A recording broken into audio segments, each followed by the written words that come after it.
ఇప్పటి వరకు ఆ వెస్ట్ బెంగాల్ అంటే అందరికీ గుర్తొచ్చేది తృణమూల్ కాంగ్రెస్ మాత్రమే, మమతా బెనర్జీ మాత్రమే.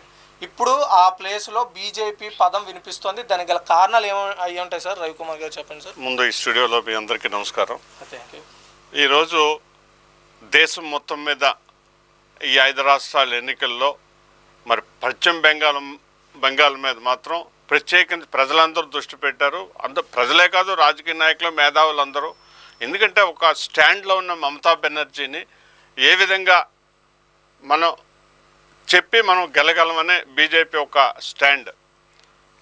మమతా బెనర్జీ ఓడిపోతుంది అని చెప్పడానికి చాలా కారణాలు ఉన్నాయి.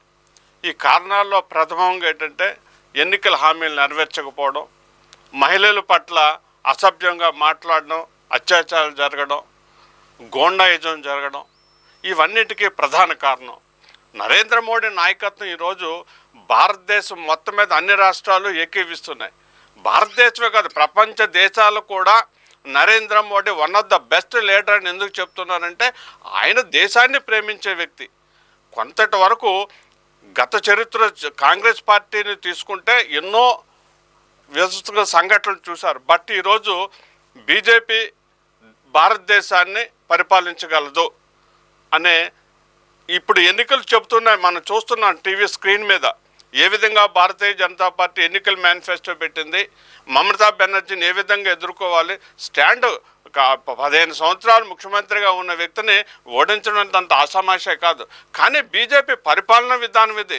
బీజేపీ భారతదేశంలో ప్రజలందరినీ ఏకీకృతులు చేసి ఒక తాటిపై తీసుకొచ్చిన ప్రధానమంత్రి నరేంద్ర మోడీ నాయకత్వంలో ఒక విధంగా పనిచేయాలి. ఒక స్పష్టత కావాలి, దేశ ప్రజలకు భద్రత కావాలి.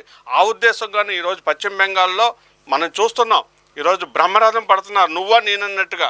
మనమే కాదు, దేశంలో ఉన్న ప్రజలందరూ కూడా అసలు మమతా బెనర్జీని ఓడించగలరా లేదా అనే శక్తి ఉంటే నరేంద్ర మోడీ గారు ఒకటే చెప్పారు, నా పరిపాలన చూడండి. అమిత్ షా గారు ఎన్నికల ప్రచారంలో చూశారు. ప్రతి ఒక్క మనోభావాల్ని, ప్రజల యొక్క మనోభావాలు తెలిసే విధంగా ఈరోజు బీజేపీ పార్టీ పశ్చిమ బెంగాల్లో ప్రతి హృదయాన్ని గెలుచుకుందని మీ ద్వారా నేను తెలియజేస్తున్నాను.